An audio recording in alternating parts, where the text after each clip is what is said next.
নমস্কার, শুভ সন্ধ্যা। আজকে শনিবার 31শে জানুয়ারি 2026। বাকচক্রের নতুন পথ চলা বিবেকানন্দ ঘরে ঘরে আজকে 247তম সাপ্তাহিক ধারাবাহিক বক্তৃতামালায় আপনাদের সকলকে স্বাগত, অভ্যর্থনা ও আমন্ত্রণ জানিয়ে আজকে আমাদের অনুষ্ঠান শুরু করছি। আজকে যেহেতু মাসের শেষ শনিবার, আমাদের বাকচক্রের প্রথা অনুযায়ী আজকের অনুষ্ঠানটি পুরোপুরি শ্রীমায়ের প্রতি উৎসর্গীকৃত।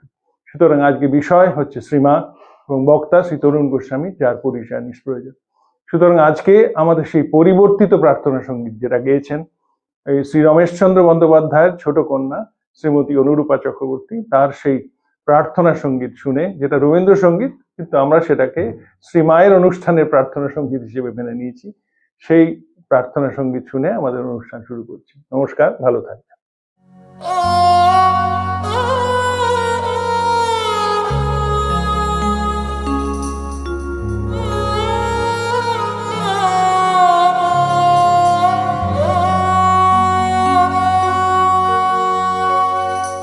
জীবন যখন শুকায়ে যায়, করুণা ধারায় এসো, সকল মাধুরী লুকায়ে যায়, গীত সুধারসে এসো। জীবন যখন শুকায়ে যায়, করুণা ধারায় এসো।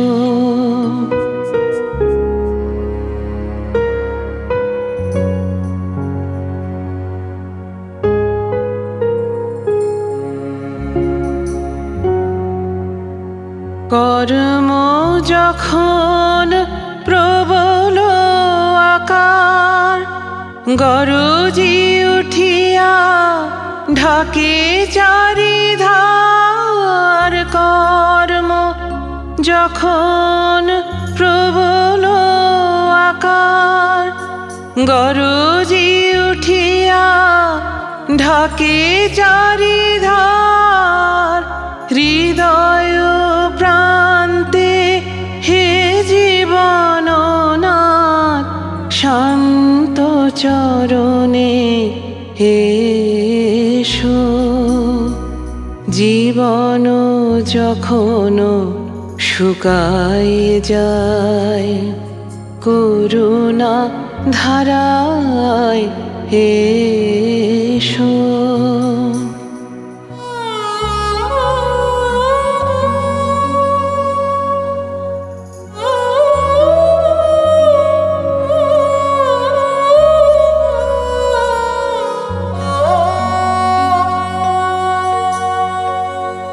আপনারে যবে করিয়া কৃপণ, কোণে পড়ে থাকে দিনহীন মন।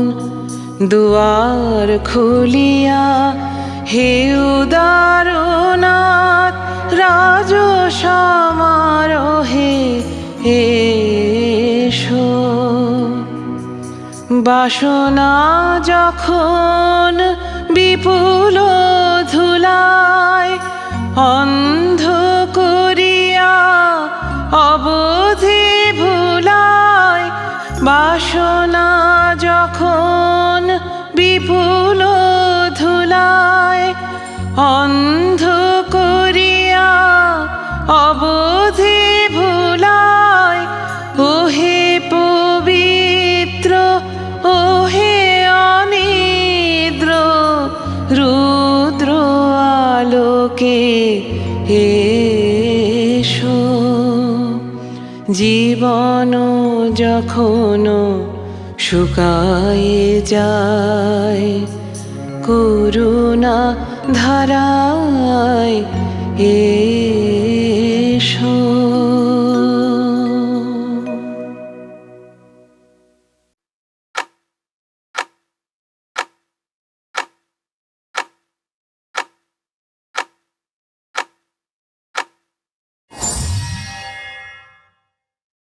নমস্কার। আমরা আবার আজকে মাকে নিয়ে আলোচনা করব। বাকচক্র যখন শুরু হয়েছিল তখন আমরা স্বামীজিকে নিয়ে আলোচনা করতাম। স্বামীজির চিঠিপত্র, স্বামীজির ভাই বোন, স্বামীজির বাবা মা, স্বামী শিষ্য সংবাদ, স্বামীজির সব শিষ্য, এদের নিয়ে আমরা দীর্ঘদিন আলোচনা করেছি। তারপর এক সপ্তাহ আমাদের মনে হলো, সুজিতদার মনে হলো যে মাকে নিয়েও আলোচনা করা দরকার। তখন ঠিক হলো 4টে সপ্তাহের মধ্যে 3টে সপ্তাহ স্বামীজি, 1টি সপ্তাহ মা, আর 5টা শনিবার থাকলে 4টে শনিবার স্বামীজি, 1টি শনিবার মা। এবং সেইভাবেই আমরা এগোচ্ছি। অনেকেই মার আমরা যে আলোচনা করি সেটা আনন্দিত হন। আমি একটু নিজের কথা দিয়ে আজকে শুরু করি। চিন্তানায়ক বিবেকানন্দ বলে একটি বই বেরিয়েছিল গোলপাট রামকৃষ্ণ মিশন থেকে। তার আগে বেরিয়েছিল 1963 সালে Swami Vivekananda centenary Memorial volume, অসাধারণ একটি গ্রন্থ। এবং আধুনিক মানুষেরা স্বামীজিকে নিয়ে কি ভাবছেন সেটি তার সংকলন। স্বামী লোকেশ্বরানন্দজি, রমেশচন্দ্র মজুমদার সম্পাদক ছিলেন। সে বইটি এখনো পাওয়া যায়, পড়বার মতো বই। তারপরে গোলপাট থেকে বেরোলো শতরূপে সারদা। তখনকার যারা রয়েছেন তারা মা নিয়ে কি ভাবছেন, যারা বলে গেছেন অপূর্বানন্দজি বা মাকে যারা দেখেছেন মানবেন্দ্র শঙ্কর দাশগুপ্ত, তাদের লেখা তো আছেই, কিন্তু কন্টেম্পোরারি যারা, তারা কি নিয়ে মাকে নিয়ে ভাবছেন সেই একটি বই বেরিয়েছিল শতরূপে সারদা। সারদা মঠ মার জন্ম সার্ধ শতবর্ষে জন্মান্তরের মা বলে একটি বই বের করে। সেটাও কন্টেম্পোরারি যারা রয়েছেন, যারা সমকালীন মানুষ, তারা মাকে নিয়ে কি ভাবছেন সে তারই এক সংকলন। তো শতরূপে সারদার কাজ তখন হচ্ছে। দুজন সন্ন্যাসী যারা এখন রামকৃষ্ণ মিশনের নামকরা সন্ন্যাসী, স্বামী পুণ্যাত্মানন্দ এবং স্বামী বলভদ্রানন্দ, তারা দিনরাত কাজ করে চলেছেন শতরূপে সারদা নিয়ে। এবং যেহেতু আমি ওদের সঙ্গে সবসময় লেগে থাকতাম, তো আমিও রয়েছি। তো সেই বইটি যখন কাজ চলছে তখন পুণ্যাত্মানন্দ আমি খুব বলতেন যে তুমি মা নিয়ে পড়তে শুরু করো। তখন আমি বলতাম, দেখুন মহারাজ, আমি তো স্বামীজি সবসময় পড়ি, স্বামীজির থেকে আর কি পড়বো, অন্য কিছু পড়ার নেই, তো স্বামীজিটাই পড়ি। তো এই নিয়ে বলভদ্রানন্দজি এবং পুণ্যাত্মানন্দের সঙ্গে আমার তর্ক হতো। বলভদ্রের সঙ্গে তর্কটা হতো না, উনি থাকতেন, কিন্তু পুণ্যাত্মানন্দের সঙ্গে ডাইরেক্ট তর্ক হতো। আমি বলতাম, না মহারাজ, স্বামীজিটাই পড়ি তাহলেই হবে। কিন্তু আস্তে আস্তে আমি মা নিয়ে পড়তে শুরু করলাম। এবং যারা মাকে দেখেছেন তারা মার যে কথাগুলো বলেছেন সেগুলো নিয়ে ভাবতে শুরু করলাম। এবং ভেবে একটা জায়গায় এসে পৌঁছালাম যে রামকৃষ্ণ ভাব আন্দোলন সারদা মাকে ঘিরেই, সেই আবর্তেই ঘুরে চলেছে। তার কারণ হচ্ছে যে মা এই আন্দোলনটিকে সংসারী এবং সন্ন্যাসী দুজনের মতো করে নেতৃত্ব দিয়েছিলেন। এর বিরাট জিনিস। মা যেমন একদিকে শারদানন্দজিকেও বলছেন, অন্যদিকে মা অন্নপূর্ণার মাকেও বলছেন, যদি সংসারে শান্তি চাও মা দোষ দেখবে নিজের। এটা তো অন্নপূর্ণার মাকে বলা, তিনি তো অত্যন্ত সাধারণ মানুষ, শরীর চলে যাবে, তা কদিন আগে বলা। ঠিক সেইভাবে স্বামী প্রকাশানন্দজি আমেরিকায় যাচ্ছেন। তখনকার দিনে তো ইংল্যান্ডে যেত সবাই, আমেরিকায় কে যেত? কেউ যেত না। আমেরিকা কি দেশ না দেশ, তখন তো ইন্টারনেটও নেই। আমেরিকা বলতে গ্লোবে দেখতে হতো। তিনি মাকে বলেছেন যে ওদের সে তো এইরকম হবে না, তো গঙ্গা পাবো না, গঙ্গা স্নান করতে পারেন। বেলুড় মঠে থাকতেন, গঙ্গায় স্নান করতেন, সাধুদের সঙ্গে আনন্দে কাটাতেন। শ্রীরামকৃষ্ণের সব যারা সাক্ষাৎ শিশু তাদের সান্নিধ্য লাভ করতেন। তাকে আমেরিকায় পাঠিয়ে দেওয়া হলো। মা তাকে যে কথাটা বলেছিলেন, যে কোনো সংসারীর পক্ষে আদর্শ একটি কথা, যখন যেমন তখন তেমন, যেখানে যেমন সেখানে তেমন, এবং যাকে যেমন তাকে তেমন। শুধু এইটুকুর ওপরই একটি গোটা দিন আলোচনা করা যায়। এবং বলছেন সাধুকে যখন যেমন তখন তেমন, মানে আমার যেটা সবসময় মনে হয় যে মার যে প্র্যাকটিক্যাল উইজডম, দেখুন প্র্যাকটিক্যাল উইজডম ছাড়া কখনো মানুষকে উৎসাহিত করা যায় না। স্বামীজি যেমন যত পড়েছেন তার থেকে এমন তার প্র্যাকটিক্যাল উইজডম ছিল যে সেকেন্ডে সবকিছু ধরে ফেলতে পারতেন। সুজিতদা প্রায় একটা কথা বলেন, তার সঙ্গে আমি সম্পূর্ণ একমত। স্বামী তার বই কাঁধে করে ঘুরে বেড়াতেন না, তাহলে কিরম করে লিখতেন। মাও তাই। এবং সেখানে আমার সবসময় মনে হয় যে আমরা তো শুধু মাস্টার মশাই এবং শারদানন্দজির লীলা প্রসঙ্গ দুটো মানারই কথা, কিন্তু এছাড়াও তো দিন ছিল। ধরুন সোমবার অফিস কাচারি খোলা, ঠাকুর কি দুপুরবেলা ঘরে ঘুমাতেন আর মা নিজের ঘরে ঘুমাতেন? ঠাকুর মাকে প্রত্যেক সময় উৎসাহিত করতেন এবং আন্তর্জাতিকতা আমার মাথায় ঢুকিয়ে দিয়েছিলেন। মা কি স্বপ্ন দেখলেন? স্বপ্ন দেখলেন আধো জাগরণ আধো ঘুমের মধ্যে যে নীলাম্বর বাবুর সিঁড়ি দিয়ে তত্তর করে ঠাকুর নেমে যাচ্ছেন, পিছনে স্বামীজি, সেখানে গঙ্গায় ঠাকুর মিশে গেলেন। স্বামী সেই পবিত্র জল, যারা পাড়ে দাঁড়িয়ে রয়েছেন অসংখ্য মানুষ, তাদেরকে জয় রামকৃষ্ণ সেই জল স্বামীজি ছিটিয়ে দিচ্ছেন। কিন্তু তার আগের কথাটা ভাবুন, মাকে ঠাকুর বলছেন যে সংসারে কলকাতার মানুষেরা পোকার মতো কিলবিল করে বেড়াচ্ছে, তুমি তাদের দেখো। স্বামীজিকে তো এই উপদেশ দেননি, বলেননি স্বামীজিকে, নরেন তুমি কলকাতার মানুষদের দেখো, কিন্তু কলকাতারই ছেলে, কলকাতার আবহাওয়ায় বড় হয়েছেন। কিন্তু মাকে বলছেন তুমি এদের দেখো। কেন দেখো? কারণ যারা এই পরানুকরণ, যাদের জীবনটাকে কৃত্রিম করে ফেলেছে, তারা যখন শান্তির জন্য আসবে, তাদের এমন কিছু বলতে হবে যাতে মনটা তাদের থিতু হয়।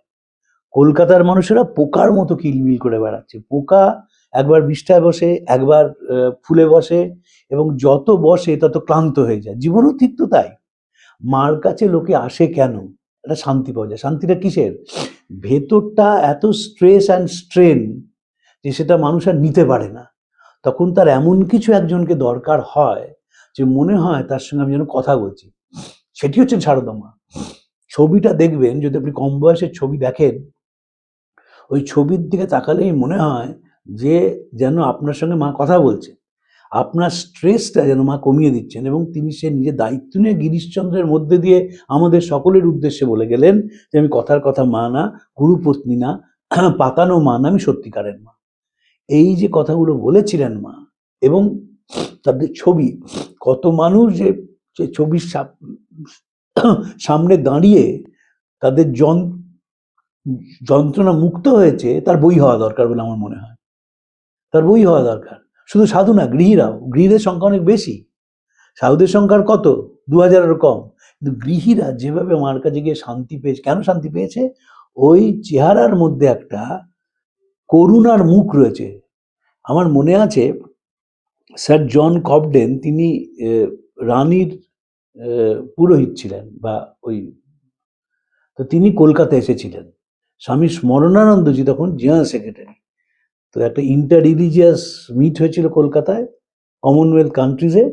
তাতে যারা এসেছিলেন একটা বড় দল, তাদের 2জন অস্ট্রেলিয়ান ভদ্রমহিলা, তারা রামকৃষ্ণ মিশনের নাম শুনেছিলেন, আর কেউ নামই শোনেননি। আমাদের কাগজের যিনি এডিটার রবীন্দ্র কুমার, তাকে নিয়ে আমি গিয়েছিলাম বেলুড় মঠে, এবং এরা বেলুড় মঠে সবাই গিয়েছিলেন দেখতে। তো যেদিন বেলুড় মঠে যান, সেদিন স্যার জন কবডেনও গিয়েছিলেন, এবং স্মরণানন্দের সঙ্গে তিনি কথা বলছিলেন ঠাকুরের মূর্তির সামনে দাঁড়িয়ে। রামকৃষ্ণ মিশনের তো উদারতায় বিশ্বাস করে, ফলে যে কোনো ধর্মের মানুষই গিয়ে ঠাকুরের মন্দিরে যেতে পারে এবং ঠাকুরের সামনে দাঁড়াতে পারে। সেইখানে ঠাকুরের ছবি, মূর্তি দেখে তিনি বলছেন স্মরণানন্দজিকে যে মুখটা দেখেই বোঝা যায় it is full of compassion and love. বলেছিলেন, আমি পাশে দাঁড়িয়েছিলাম, শুনেছিলাম, সেটা পরে লিখেওছিলাম, তাই নিয়ে। তো মারও ঠিক তাই, এই কম্প্যাশন লাভ, এবং তাই জন্য ওটা বলানো আমি সত্যিকারের মা। শ্রী অরবিন্দ গ্রেপ্তার হতেনি যদি মা না থাকতেন।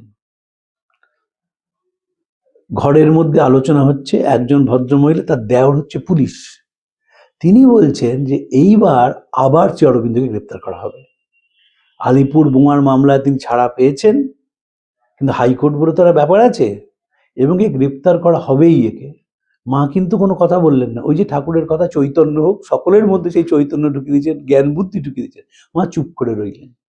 যখন সবাই চলে গেল উদ্বোধনের বাড়ি থেকে, ঘর ফাঁকা হয়ে গেছে, তখন তিনি শারদানন্দজিকে বললেন যে গণেন মহারাজ বললেন যে এই কথা, শারদানন্দজি গণেন মহারাজকে পাঠালেন অরবিন্দের কাছে। অরবিন্দ শুনে বললেন কিছুতেই কলকাতা ছাড়বো না, কিছুতেই আমি ছাড়বো না। তারপর শেষে রাজি হলেন যে নিবেদিতা যদি বলেন এবং যদি তিনি বন্দে মাতরমের দায়িত্ব নেন, তবে আমি কলকাতা ছাড়বো। নিবেদিতা রাজি হলেন। পরের দিন নিবেদিতা সেই দাঁড়িয়ে রয়েছেন বাগবাজার ঘাটে, আর শ্রী অরবিন্দের স্টিমার চন্দননগরের দিকে চলে গেল ভোরবেলা। শ্রী অরবিন্দ খবর পেলেন যে মৃণালিনী দেবী মার কাছে চলে এসছেন থাকতে, এবং তখন একটা অসাধারণ লিখেছিলেন মতিলাল রায়কে, এক line, at last she has got the best refuse. এটা আমাদের সকলের জন্য বেস্ট রিফিউজ। যদি বেস্ট রিফিউজে যেতে হয়, তাহলে একদিকে হচ্ছে তার প্রজ্ঞা, আরেক দিকে হচ্ছে তার স্নেহ, এবং দুটোর মধ্যে অদ্ভুত ব্যালেন্স করতে পেরেছিলেন। দেখুন, ঠাকুর তো মেয়েদের সঙ্গে মিশতে পারতেন না সেইভাবে, পুরুষ ভক্তরা ঘিরে থাকতো। তখনকার তো সমাজটা অন্য ছিল। স্বামীজি তো কাজ করেই চলে গেলেন, বেলুড় মঠকে তৈরি করতে হবে, তার যে কথার ৩৯ বছরের জীবন। মা হচ্ছে স্নেহ এবং জ্ঞানের একটা সেতু বন্ধন করতে পেরেছিলেন। এবং শ্রী অরবিন্দ চলে গেলেন, মার ওখান চন্দননগর চলে গেলেন, তারপর তো তিনি পন্ডিচেরি চলে গেলেন, সেটা অন্য অধ্যায়, সে আমি যাচ্ছি না। কিন্তু আমি প্র্যাকটিক্যাল উইজডমের কথাটা বলছি। মা যদি হামলে পড়ে তখন শারদানন্দজিকে বলতেন যে না, একটা ব্যবস্থা করো, তা তিনি বললেন, চুপ করে রইলেন। যখন সবাই চলে গেল তখন তিনি মাকে বলছেন, শারদানন্দজিকে বলছেন, এবং সেখানে গণেন মহারাজকে পাঠানো হলো। যদি কোনোদিন সময়ের সুযোগ হয় তো আমি আবার গণেন মহারাজকে নিয়ে আলোচনা করব। গণেন মহারাজ সাংঘাতিক মানুষ ছিলেন। তিনি সঙ্গ থেকে চলে যান। তিনি যে বাড়িতে থাকতেন সে বাড়িতে আমি অসংখ্যবার গেছি, আমার যাওয়ার সুযোগ হয়েছে। শারদামার যে হাতে বালাটা পরতেন সে বালাটা আমার দেখার সুযোগ হয়েছে। যদি অবেদানন্দজির মঠে যান, বেদান্ত মঠ, সেখানে যে ফ্র্যাঙ্ক ডোরাকে রাখা মূর্তির ছবিটি আছে, সেটি গণেন মহারাজ জাহাজ ঘাট থেকে নিয়ে এসেছিলেন। এবং শারদামার খুবই আপনার জন ছিলেন গণেন মহারাজ। তো শারদামা দেখবেন সবাইকে আপন করে নিতে পেরেছিলেন, এটা বিরাট গুণ। আমরা এখনকার কনটেক্সটেও ভাবতে পারি না। আমি দেখি যে তারা সুন্দরী দেবীর ওপর একটা ওয়ান অ্যাক্ট প্লে হচ্ছে, একক নাটক, একাঙ্ক নাটক যাই বলুন, তাতে তারা সুন্দরী দেবীর জীবন শারদামা ছাড়া অসম্ভব, কল্পনা করা যায় না। কেন যায় না? কারণ তারা সুন্দরী দেবী একদিকে যেমন একজন শ্রেষ্ঠ অভিনেত্রী ছিলেন, অন্যদিকে তিনি তো বারবনিতার সন্তান ছিলেন। সন্তান হওয়ার সুবাদে নানা বিপদের মধ্যে দিয়ে গোটা জীবনটা কেটেছিল, এবং মাঝে মাঝেই তার মনে ভীষণ কষ্ট হতো, এবং তিনি কষ্ট হলেই উদ্বোধনের বাড়িতে চলে আসতেন। আবার কষ্ট না হলেও আনন্দের সময় উদ্বোধনে আসতেন। বাজারে কমলা লেবু উঠেছে, তিনি প্রথম কমলা লেবু কিনে মার বাড়িতে দিতে যেতেন, মাকে দিতে যেতেন। এবং শারদানন্দ তারা সুন্দরী দেবী কিন্তু তার বিরাট ঘোড়ার গাড়ি ছিল নিজের, বিপুল উপার্জন করতেন তো এই নাটক থেকে উপার্জন করতেন। জমিদাররা বন্ধু ছিল, সেখান থেকেও অনেক টাকা উপার্জন করতেন এবং মার কাছে আসতেন। একবার সেরকম বিপদের দিনে এসেছেন এবং মা তাকে খাওয়াচ্ছেন, নিজের পাতা থেকে খাওয়া তুলে দিচ্ছেন, তাকে খাওয়ার পর পান সেরে দিচ্ছেন, তাকে বলছেন তুমি আমাকে থিয়েটারের ডায়ালগ শোনাও, তারপর ঠাকুরের ঘরে গিয়ে গান শোনাচ্ছেন তারা সুন্দরী ইত্যাদি। তারা সুন্দরী দেবীকে বিনোদিনী নিয়ে যান বেলুড় মঠে, এবং তিনি ব্রহ্মানন্দজিকে দেখেন। ব্রহ্মানন্দকে দীক্ষাও নিয়েছিলেন, এবং পরে তিনি লিখেছেন যে মহারাজের সঙ্গে তার সম্পর্ক কেমন ছিল, সেই আমার প্রথম দর্শন, সেই আমার প্রথম বন্ধন। তারা সুন্দরী দেবীর পেটের অসুখ হয় এক সময়, তখন ব্রহ্মানন্দজি রয়েছেন ভুবনেশ্বরে কিছু কুয়ো আছে, সেই কুয়োর জল খেলে নাকি পেটের অসুখ ঠিক হয়ে যেতে পারে, ব্রহ্মানন্দজি বিশ্বাস করতেন। তো তারা সুন্দরী দেবী সেটি বাড়িতে আছেন, এবং তাকে বলা হয়েছে যে প্রত্যেক দিন মঠ থেকে দুপুরবেলাকার প্রসাদ থেকে পৌঁছে দেওয়া হবে। গরমকাল, তারা সুন্দরী দেবী ঘুমিয়ে পড়েছেন কারণ প্রসাদ আসছে না। হঠাৎ তিনি দেখেন যে নিচের যে সদর দরজা সেটি খুলে, সেদিন আর সেই যে ছেলেটি পৌঁছে তাকে পাওয়া যায়নি, ব্রহ্মানন্দজি নিজে সেই মাথায় করে প্রসাদ নিয়ে তারা সুন্দরীর জন্য এসছেন। এটাই কিন্তু রামকৃষ্ণ ভাব আন্দোলন। রামকৃষ্ণ ভাব আন্দোলন যারা যন্ত্রণাক্লিষ্ট মানুষ তাদের জন্য। আপনি আগেও বলেছি, আবার বলছি, দুটো চিঠির কথা। স্বামীজি তখন আমেরিকায়, কলকাতা থেকে চিঠি গেল যে ঠাকুরের জন্মতিথি, অনেক বারবনিতা এসেছেন, এটা এলে কলকাতার ভদ্রলোকেরা আসবেন না। স্বামীজি বললেন ঠাকুর এদের জন্য এসেছিলেন, এরা আসবে যদি ভদ্রলোক, তোমরা যাদের ভদ্রলোক বলো তারা যত কম আসে তত মঙ্গল। সেটা স্বামীজি নিজের ভাষায় বলেছে। শারদামার কাছে এই চিঠি গিয়েছিল, তিনি তার উত্তরে বললেন যে ওরা আসবেই, ওদের জন্য ঠাকুর এসেছিলেন। এই যে যন্ত্রণাক্লিষ্ট মানুষ, তাদের জন্য তো কেউ আসে না। স্বামীজি ঠাকুরের একটা চিঠিতে অ্যানালিসিস করেছিলেন ঠাকুরকে, প্রমোদা দাস মিত্রকে লেখা চিঠি। বদ্ধ জীবের প্রতি এত ইন্টেন্স সিম্প্যাথি আর কারুর মধ্যে কখনো দেখিনি। মুক্ত জীবের প্রতি তো সম্মান হবেই, কিন্তু বদ্ধ জীব, যার জীবনে নানা সমস্যা আছে, যার মধ্যে প্রলোভন আছে, হিংসে আছে, দেশ আছে, যন্ত্রণা আছে, সেই মানুষটাকে একই সম্মান দিয়ে দেখায় বড় কঠিন। আজকে যদি কোনো থিয়েটারের অভিনেত্রী কারোর বাড়িতে যায়, তা সে ধন্য হয়ে যাবে, কারণ এরা এখন স্টার। কিন্তু তারা সুন্দরী তো স্টার নয়। তারা সুন্দরীর স্ট্যাম্পটা পড়ে গেছে তিনি বারবনিতা। যখন স্টেটসম্যান কাগজ লিখলো যে বিনোদিনী অভিনয় করেছেন চৈতন্য লীলায়, তার হেডিং যা দিয়েছিল, সাহেব রিপোর্টার, কল্পনা করা যায় না। Soul dissolves in হরিসংকীর্তন। 1884 সালের 21শে সেপ্টেম্বর, তার 22শে সেপ্টেম্বরে কাগজ বেরোচ্ছে, সোল ডিজলভস ইন হরিসংকীর্তন। এর থেকে এবার হেডিং এখন আপনি দিতে পারবেন না। তারপর লেখা হচ্ছে, this is the drama after watching which Ramakrishna Paramhansa of Dakshineswar went into trance. কিন্তু সেই রিপোর্টের শেষ লাইনটা হচ্ছে যে যারা পাঠক তারা যেন সবসময় মনে রাখেন, দি লেডি, গার্ল বলা হচ্ছে না, the lady who acted as Nima in Chaitanya Leela is nothing but a prostitute. লেখা হচ্ছে তো, একদম ছাপার অক্ষরে লেখা আছে। এটা যন্ত্রণার। গিরিশচন্দ্র বললেন, লোকে বলে অভিনয় কভু নিন্দনীয় নয়, নিন্দার ভাজন শুধু অভিনেতাগণ। এখনকার আমরা এই সমাজে সেটাকে বুঝতে পারবো না। আগেকার দিনে কলকাতায় যারা থিয়েটার দেখতে যেতেন তারা তো অবস্থাপন্ন মানুষ, পুরুষেরা গায়ে আতর ছিটিয়ে, চুনোর ধুতি পরে, বেনিয়ান পরে, পায়ে নাগড়া জুতো পরে থিয়েটার দেখতে যেতেন। বাড়ির মহিলারা যে কজন যেতেন, বক্সে বসতেন, তারা একগা গহনা পরে দেখতে যেতেন। কারণ থিয়েটার দেখতে যাওয়া একটা, সকাল থেকে সে বাড়ির একটা আন্দোলনের মতন ছিল। আমরা তো সেরকম, আমরাও যখন ছোট ছিলাম, যখন উত্তর কলকাতায় মা থিয়েটার দেখতে যেতেন, সে বিকেলে শো হবে, সে সকাল থেকে তার প্রস্তুতি শুরু হতো। তো থিয়েটার দেখতে যাওয়া মানে সেটাই ছিল। থিয়েটার এবং সার্কাস এই বাঙালির জীবনে একটা বড় ভূমিকা পালন করেছে। তো তারা এসে দেখতে এসতেন, কিন্তু শেষ অবধি তারা বলে যেতেন যে এ তো গণিকা, যাওয়া যাবে না এখানে। গিরিশচন্দ্র চৈতন্যে যখন দেখতে গিয়ে তিনি যখন বললেন আমি বিনোদিনীর সঙ্গে দেখা করব, তাকে প্রথম বলালো ঠাকুরকে যে আরে এ তো মহিলা নয়, পুরুষ। পুরুষ যে সে আসলে পুরুষ নয়, মহিলা, এবং বারবনিতা, আপনি যাবেন না দেখতে। তবুও ঠাকুর গেলেন এবং বললেন যে আসল নকল এক করে দিলে। এই যে ঠাকুরের বোধ, এই বোধ তিনি নরেন্দ্রনাথ এবং মা দুজনের মধ্যে ঢুকিয়ে দিয়েছিলেন। স্বামীজি এমা কালবেকে বলছেন, আগে যেদিকে ফুটপাত তার উল্টো দিক দিয়ে হাঁটতাম, এখন যেদিকে ফুটপাত থিয়েটার, এখন এক স্বচ্ছন্দে একটি বারবনিতার সঙ্গে একগৃহে থাকতে পারি। বলা খুব সোজা, করা কিন্তু খুব কঠিন, খুব কঠিন করা। আমি যেহেতু দীর্ঘদিন ধরে উত্তর কলকাতায় গণিকাপল্লীতে কাজ করেছি, দুর্বার মহিলা সমন্বয় সমিতি, ও বাইরে থেকে বলা খুব যায়, কিন্তু অ্যাকচুয়াল সিচুয়েশন 2025 সালেও খুব একটা পাল্টায়নি। উঁকি ঝুঁকি মারতে সবাই আছে, কিন্তু গ্রহণ করা, তাকে পাশে বসিয়ে খেতে দেওয়া, তার পাত থেকে খাবার তুলে নিয়ে নিজে খাওয়া এবং নিজের পাতের খাবার তুলে দেওয়া, এই মানে মহা উদারতা না হলে হয় না।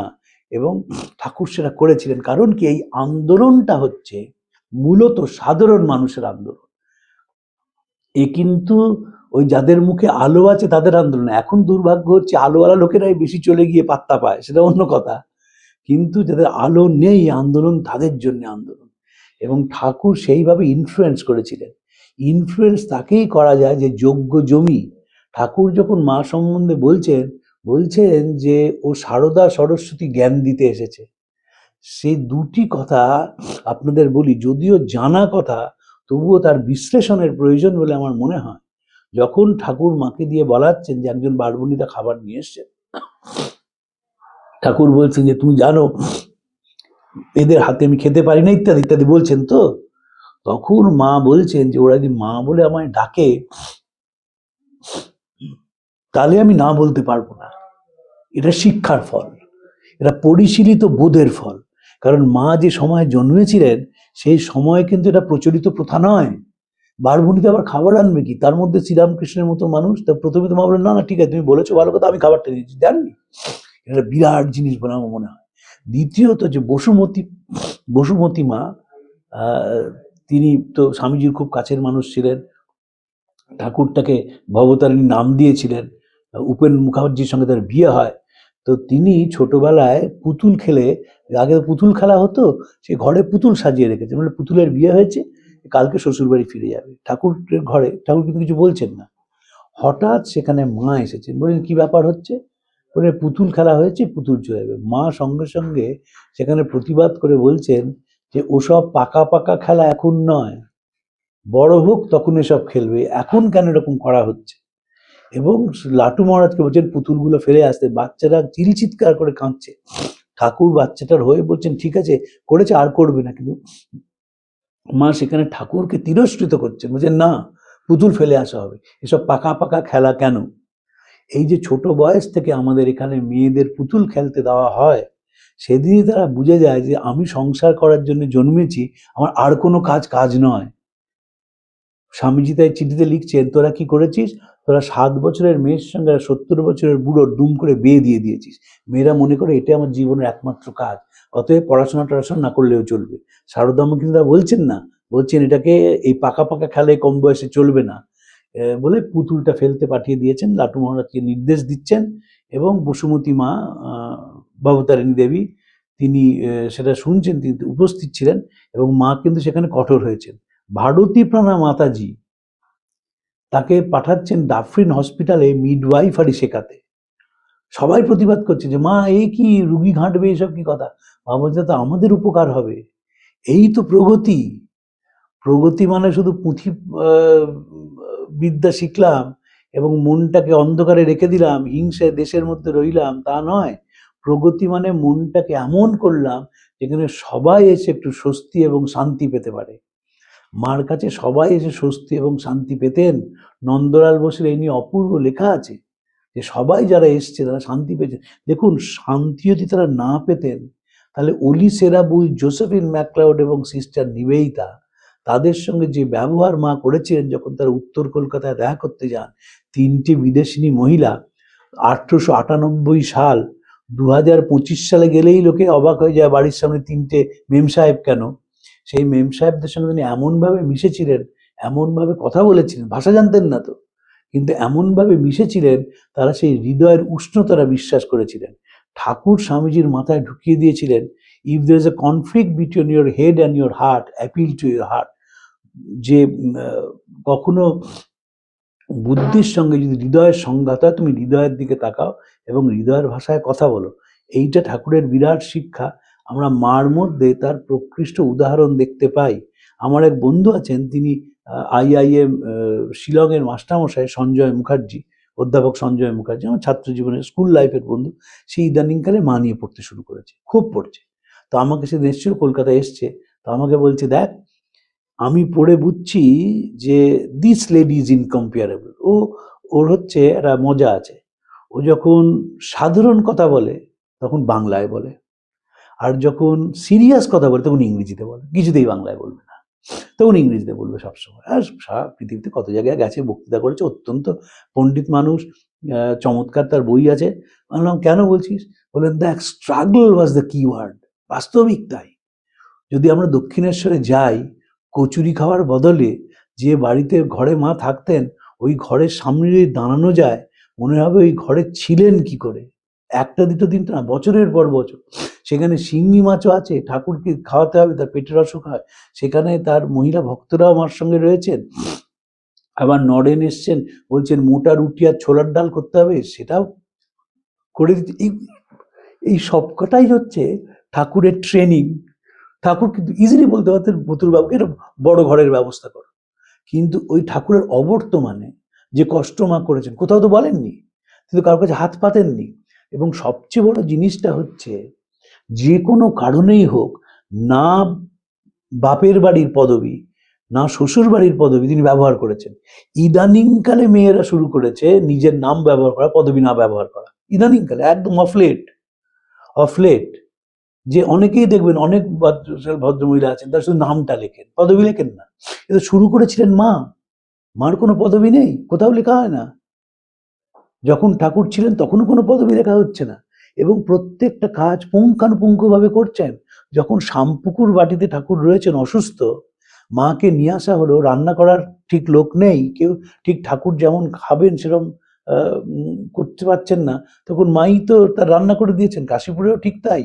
এবং যখন দক্ষিণেশ্বরে ছিলেন, আমরা ভাবি যে ঠাকুর তো ঠিক আছে, ঠাকুরের কিন্তু খাওয়া দাওয়ার প্রতি বিশেষ আকর্ষণ ছিল। ফোড়ন দেওয়া হয়েছে কিনা, বা ঠিক ঠিক মতন খাবার এসছে কিনা, ঠিক ঠিকভাবে পরিবেশিত হচ্ছে, কারণ তিনি তো যুগাবতার। যুগাবতার মানে শ্রেষ্ঠ মানুষ। সব কিছুর মধ্যে তিনি আর্ট খুঁজেছেন, সব কিছুর মধ্যে। এবং সেইখানে মা সেই আর্টটাকে যথাযথভাবে পালন করতে পেরেছেন বলে ফলহারিণী কালী পুজোর দিন নিজের জপের মালাটা অবধি মাকে দিয়ে দিয়েছেন। কেন দিয়েছেন? কারণ তিনি দেখেছেন যে তার স্ত্রী হচ্ছেন অনন্তের প্রতীক। এই যে পারস্পরিক শ্রদ্ধার মধ্যে একটি জীবন কাটানো, নিবেদিতা বলছেন marriage is a union of two ideals. যখন তিনি জপের মালা দিয়ে নিচ্ছেন, যেটা এক ইষ্টমন্ত্রীতে তিনি জপ করেন, সেটা মায়ের পায়ে দিচ্ছেন এবং তিনি মা সমাধিস্থ হয়ে যাচ্ছেন, তিনি মাকে দেখছেন অনন্তের রূপ হিসেবে। আবার মা ঠাকুরকে দেখছেন আমার কালী কোথায় গেলি, যখন চলে গেলেন। ফলে দুজনে দুজনকে অনন্ত দেখছেন। এই যে শরীরটা তো ক্ষণিকের, থাকবে চলে যাবে, কিন্তু অনন্ত হচ্ছে আদর্শটা, বোধটা, চিন্তাটা, গভীরতাটা শরীর চলে গেলেও থেকে যায়। যদি পরস্পরকে সেইভাবে সম্মান করতে পারে, তবে জীবনটা একটা আদর্শের জীবন হয়। আবার সমাজ সচেতন কতখানি ঠাকুর ছিলেন। যখন অনুষ্ঠান হবে, মা যেতে চেয়েছেন, তিনি যেতে দেননি। কারণ বলছে সবাই বলবে বৈষ্ণবীর মতো এসছে। আমার খুব খারাপ লাগে, ফেসবুকে মাঝে মাঝে একটা ছবি আমরা দেখি, রঙিন ছবি, এআই দিয়ে করা, ঠাকুর এবং মা পাশাপাশি দাঁড়িয়ে আছে। অত্যন্ত অন্যায়, এই ছবি দেওয়া উচিত না। দেখুন, সবাই তো ঠাকুর মা পড়েননি। যারা পড়েননি তারা ছবি থেকে ভাববেন সত্যিই বুঝি এরা পাশাপাশি দাঁড়িয়েছিলেন। তখন তো ক্যামেরাম্যান এনে ছবি তুলতে হতো। এগুলো খুব অন্যায় করা, খুব অন্যায়। কিন্তু আমরা সেগুলো করি, আমাদের বোধও নেই। আমাদের দেশে কোনো কন্ট্রোল নেই। অন্য কোনো দেশ হলে কন্ট্রোল করে ফেলতো। আপনি যদি একটা ছবি দেন, এই যীশুখ্রিস্ট এবং তার স্ত্রী পাশাপাশি দাঁড়িয়ে আছে, দেখুন না ফলটা কি হয়, পাগল হয়ে যেতে হবে। কিন্তু আমাদের এখানে কেউ প্রতিবাদ করেন। কিন্তু আমি অনুরোধ করব আমাদের বাকচক্রের মাধ্যমে, এই ছবিগুলোই বিশ্বাস করবেন না। এগুলো এআই দিয়ে করা। ঠাকুর এবং মা কোথাও একসঙ্গে দুজনে যাননি, কিন্তু পারস্পরিক শ্রদ্ধা সম্মান নিয়ে তারা বেঁচেছিলেন বলে ঠাকুর চলে যাওয়ার পর মা যে কাজ করেছেন, সব বলছেন বাবা ঠাকুর তো আছেন। যখন অন্নপূর্ণার মা কাঁদছেন যে তুমি তো থাকবে না, তুমি চলে যাবে, আমাদের কি হবে, তখন মা বলছেন যে আমি ঠাকুর তো আছেন, ঠাকুরের প্রার্থনা করবে, ঠাকুরের দিকে চেয়ে থাকবে, ঠাকুরের পুজো করবে ইত্যাদি। প্রাণারাম প্রাণারাম প্রাণারাম প্রাণারাম প্রাণারাম প্রাণারাম। কি যেন লুকানো নামে তাই মিষ্ট এত তব নাম প্রাণারাম প্রাণারাম।